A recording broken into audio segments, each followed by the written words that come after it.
Hello friends, welcome to PS commerce classes. मैं हूं Priyanka. Friends, इस वीडियो में हम जो है अकाउंटिंग के एमसीक्यूज डिस्कस करने वाले हैं। नेट के पेपर के लिए जो पेपर 2 कॉमर्स का सब्जेक्ट है जिनका, उनके लिए ये वीडियो इम्पोर्टेंट रहेगी। साथ ही बीकॉम एमकॉम के स्टूडेंट्स के लिए और जो भी कोई जिनका अकाउंट्स का सब्जेक्ट है उन सभी के लिए ये वीडियो इम्पोर्टेंट रहेगी। इसमें हम एमसीक्यू जो मल्टीपल चॉइस क्वेश्चंस होते हैं उनकी फॉर्म में ही क्वेश्चन डिस्कस करेंगे। ये पूरी सीरीज़ है हमारी, 2 पार्ट में पहले करवा चुकी हूँ, 2 वीडियोस करवा चुकी हूँ, पार्ट 1 और पार्ट 2, जिसमें हमने बहुत सारे टॉपिक्स के क्वेश्चंस डिस्कस किए हैं। नेट के पेपर में जो भी यूनिट 2 में अकाउंट्स का सिलेबस दे रखा है उन सभी पर हम जो है क्वेश्चंस डिस्कस करने वाले हैं। पार्ट 1 और पार्ट 2 में भी कई टॉपिक्स पर क्वेश्चंस डिस्कस मैं कर चुकी हूँ, तो ज़रूर देखिएगा उन वीडियोस को भी, इम्पोर्टेंट रहेगी आपके लिए। इससे आपकी सभी टॉपिक्स की जो है रिवीजन हो जाएगी अच्छे से। ये हमारा जो है पार्ट 3 है वीडियो का। फ्रेंड्स, अगर आप लोगों ने अभी तक चैनल सब्सक्राइब नहीं किया है तो चैनल सब्सक्राइब कर लीजिए। साथ ही एक बेल आइकन बना होगा, उसे भी प्रेस कर दीजिए ताकि मेरी वीडियोस की नोटिफिकेशन आप लोगों को मिलती रहे। साथ ही आप मुझे अनअकैडमी लर्निंग ऐप पर भी फॉलो कर सकते हैं। ऐप पर जाकर प्रियंका सिंगला नाम से सर्च करेंगे तो मेरी प्रोफाइल आपको शो हो जाएगी, वहाँ पर आप मुझे फॉलो कर सकते हैं। वहाँ पर मैंने नेट के पेपर 1 जो कि जनरल पेपर है और पेपर 2 कॉमर्स के लिए बहुत सारे जो हैं कोर्सेज बना रखे हैं, वहाँ से आप वीडियोस देख सकते हैं कोर्सेज की फॉर्म में, या फिर आप इसी वीडियो के डिस्क्रिप्शन बॉक्स में भी मैंने लिंक दे रखा है, वहाँ से मुझे जाकर अनअकैडमी पर फॉलो कर सकते हैं उस लिंक के थ्रू। तो चलिए स्टार्ट करते हैं हम हमारे वीडियो को। 21 क्वेश्चन है ये। 20 क्वेश्चन पहले हो चुके हैं। पार्ट 1 में 10 क्वेश्चन डिस्कस किए थे और पार्ट 2 में 10 क्वेश्चन डिस्कस किए थे। तो 21 क्वेश्चन है हमारा, pro rata allotment of shares means.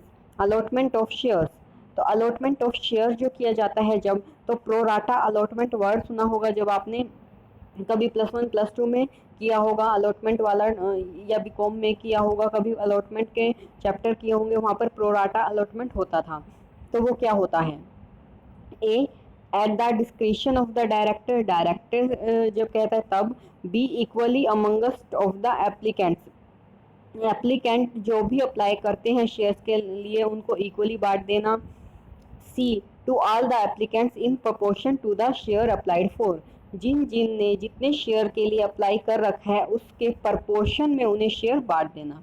या फिर डी है, to only a few selected applicants, share कुछ सिलेक्टेड एप्लीकेंट को दे देना। तो प्रोराटा अलॉटमेंट में क्या किया जाता है, हमने चैप्टर पढ़ा था जब किया था कि जो एप्लीकेंट जो जितने जितने शेयर्स के लिए अप्लाई करते हैं उनके प्रपोर्शन में उन्हें जो है शेयर्स अलॉट कर दिए जाते हैं, यही प्रोराटा अलॉटमेंट कहलाता है। तो यहाँ पर राइट आंसर हमारा ऑप्शन नंबर सी हो जाएगा, to all the applicants in proportion to the shares applied for, जितने जितने प्रपोर्शन में उन्होंने शेयर के लिए अप्लाई कर रखा है उस प्रपोर्शन में उनको शेयर्स दे दिए जाते हैं। नेक्स्ट क्वेश्चन है, when all the debentures are redeemed, जब सारे के सारे डिबेंचर जो है रिडीम कर दिए जाते हैं, the balance left in the debenture sinking fund account is transferable to, तो डिबेंचर सिंकिंग फंड में जो अमाउंट होता है उसको कहाँ ट्रांसफर किया जाता है? जब हम डिबेंचर्स को रिडीम करते हैं तो उनको उनका बैलेंस कहाँ हम डिबेंचर सिंकिंग फंड में ट्रांसफ़र करते हैं। और जब सारे डिबेंचर रिडीम हो गए उसके बाद जो सिंकिंग फंड बचा डिबेंचर का, उसको कहाँ पर जो है ट्रांसफ़र किया जाएगा? A, debenture account, B, capital redemption reserve, C, general reserve, D, sinking fund investment account. तो जो डिबेंचर सिंकिंग फंड का अमाउंट होता है उसको हम जनरल रिजर्व में ट्रांसफ़र करते हैं। तो right answer option number C हो जाएगा। नेक्स्ट है, right shares are the shares, right share कौन से होते हैं? A, issue to the director of the company, जो कंपनी के डायरेक्टर को इशू करते हैं उसे राइट शेयर बोलते हैं। या फिर B, first offer to the existing shareholder, जो एग्जिस्टिंग शेयर होल्डर हैं जिन्होंने हमारी कंपनी के शेयर्स पहले से ही ले रखे हैं उन्हीं शेयर होल्डर्स को जो है और शेयर ऑफर करना। पहले हम कोई नए शेयर जब इशू कर रहे हैं, न्यू इशू करते हैं, तो पहले उन्हीं जो हमारे ऑलरेडी शेयर होल्डर हैं उन्हीं को ऑफर कर देते हैं ताकि जो है नंबर ऑफ शेयर होल्डर ना बढ़े। क्या उनको बोलते हैं राइट शेयर? या फिर सी है, first offer to the debenture holder, debenture holder को पहले अगर ऑफर करे, या फिर डी है issued by a newly formed company, या कोई नई कंपनी है वो इशू कर रही है जब शेयर, तो क्या उसको बोलते हैं राइट शेयर। तो देखिए राइट शेयर किसको बोला जाता है, जो कि एग्जिस्टिंग शेयर होल्डर, जो कि पहले से ही कंपनी के शेयर होल्डर हैं, उनको जब न्यू शेयर इशू करते हैं तो पहले उनको ऑफर देते हैं कि अगर आप खरीदना चाहते हैं तो आप पहले खरीद लीजिए ये शेयर, तो उसको बोलते हैं राइट शेयर। ठीक है, तो यहाँ पर आंसर हो जाएगा option number B, first offer to the existing shareholder. Next है interest charge on calls in arrear at the rate of, जब कॉल्स इन एरियर होती है, कॉल्स इन एरियर यानी कि कॉल अभी मंगवा की नहीं है, जब शेयर्स इशू किए जाते हैं तो क्या होता है, पहले एप्लीकेशन होती है, उसके बाद एप्लीकेशन मनी के बाद कुछ अलॉटमेंट पर ली जाती है, कुछ कॉल्स की फॉर्म में ली जाती है, जैसे कॉल 1 कॉल 2। ठीक है, तो मान लीजिए एप्लीकेशन पर पैसे आ चुके, अलॉटमेंट पर आ चुके, फर्स्ट कॉल पर आ चुके, सेकंड कॉल जो है अभी पेंडिंग है, सेकंड कॉल अभी की नहीं है, लेकिन जो कॉल 1 हमने की थी उसमें कुछ शेयर होल्डर ने अभी तक पैसा दिया नहीं है। ठीक है, तो वो क्या होगा, कॉल इन एरियर होगा, कॉल कर चुके हैं लेकिन अभी तक उन्होंने दिया नहीं है पैसा, कॉल इन एरियर में आ जाता है वो। तो जब उस पर कितना इंटरेस्ट चार्ज होता है वो हमें बताना है, जो लोगों ने अभी तक पैसा नहीं दिया है, कॉल हम कर चुके हैं, तो उन पर हम इंटरेस्ट लेंगे, कंपनी इंटरेस्ट चार्ज करती है उस पर, तो किस रेट से चार्ज करती है वो क्वेश्चन में पूछा गया है। ए 6% per annum, B 10% per annum, C 12% per annum, या फिर D none of the above. तो देखिए उस पर 10% पर एनम की रेट से इंटरेस्ट चार्ज किया जाता है, तो ऑप्शन होगा आंसर हो जाएगा option number B 10% per annum. Next है interest paid by company on calls in advance at the rate of, तो जब कॉल्स इन एडवांस होते हैं, मान लीजिए कोई पर्सन, कोई शेयर होल्डर है जो वो इकट्ठे पैसे दे देता है, मान लीजिए अलॉटमेंट के टाइम पर ही उसने क्या है कॉल का पैसा भी दे दिया, कि 10 का शेयर था, पहले वो एप्लीकेशन पर 2 रुपये दे चुका है, अलॉटमेंट पर 2 रुपये की अलॉटमेंट थी, तो उसने क्या किया, पूरे 10 के 10 रुपये अभी दे दिए, अलॉटमेंट के टाइम ही दे दिए कि जब कॉल करोगे कर लेना, मैं इकट्ठे ही पैसे दे रहा हूँ। ठीक है, तो ये क्या हो जाएगा, जब उसने पहले ही पैसे दे दिए कॉल करने से पहले ही शेयर होल्डर ने, तो वो क्या हो जाएगा, कॉल इन एडवांस हो जाएगा कंपनी के लिए, कंपनी को एडवांस में ही पैसा मिल गया है, अभी उसने कॉल की नहीं है पैसे के लिए, पहले उसे मिल गए हैं शेयर के रुपए, तो वो कॉल इन एडवांस होता है। तो जो एडवांस मिल जाते हैं उसे मनी, उस पर कंपनी को इंटरेस्ट पे करना होता है। तो किस रेट से इंटरेस्ट पे किया जाता है, ए 6% per annum, B 10% per annum, C 12% per annum, D none of the above. तो उस पर 12% पर एनम की रेट से जो है पे किया जाता है, तो right answer option number C हो जाएगा 12% पर एनम। नेक्स्ट है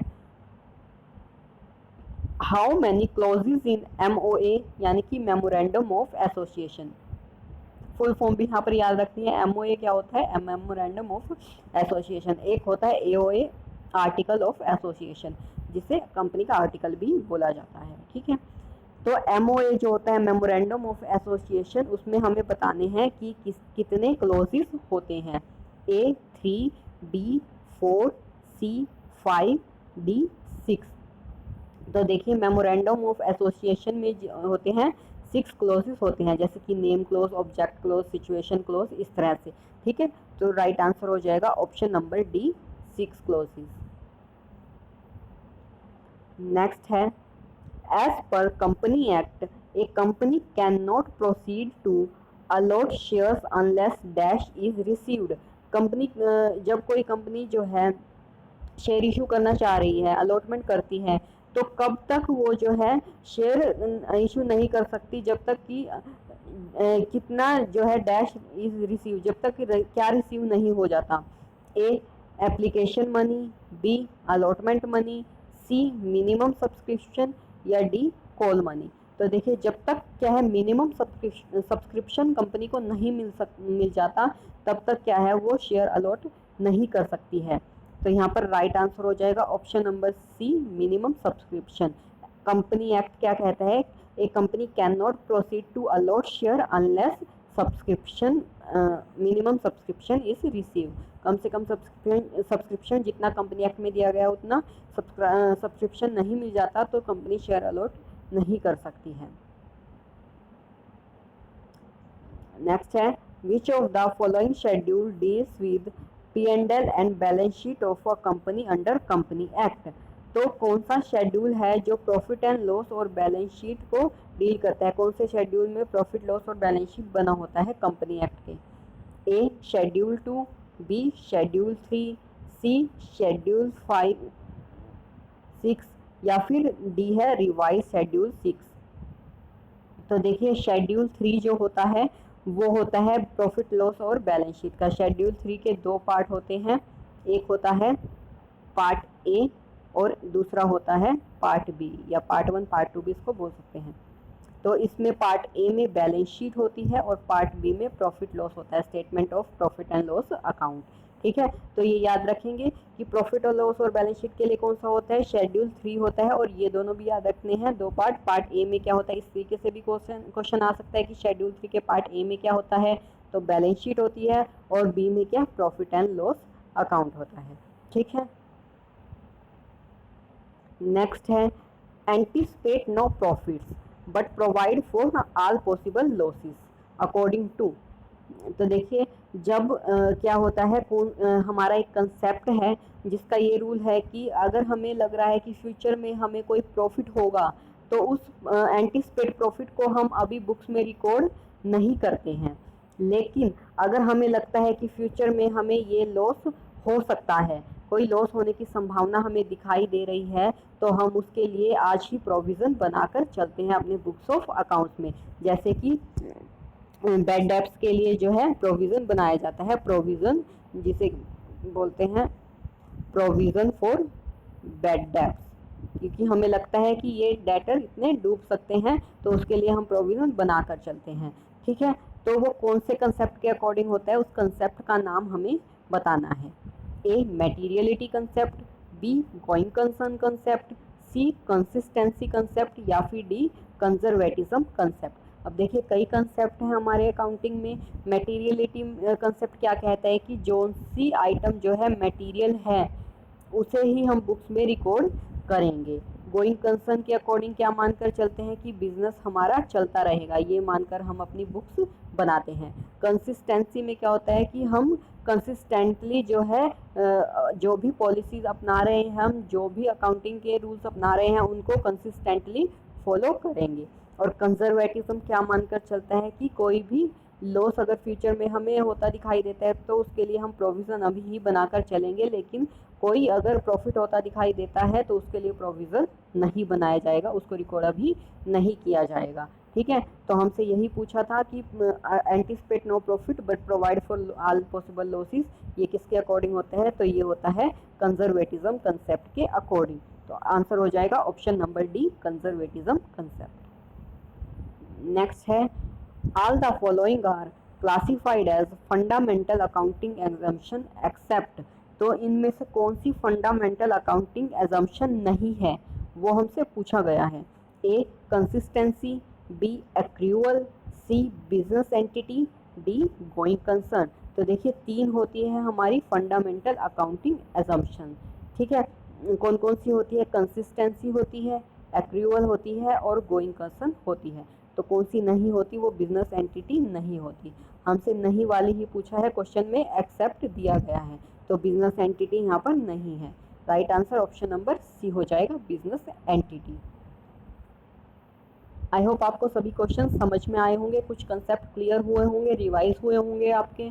वीडियो अच्छी लगी हो आपको तो लाइक कीजिए, कमेंट कीजिए, शेयर कीजिए फ्रेंड्स के साथ। बाकी की और वीडियोस मैं लेके आऊँगी और क्वेश्चंस आपके लिए लेके आऊँगी रिवीजन के लिए। Thank you so much.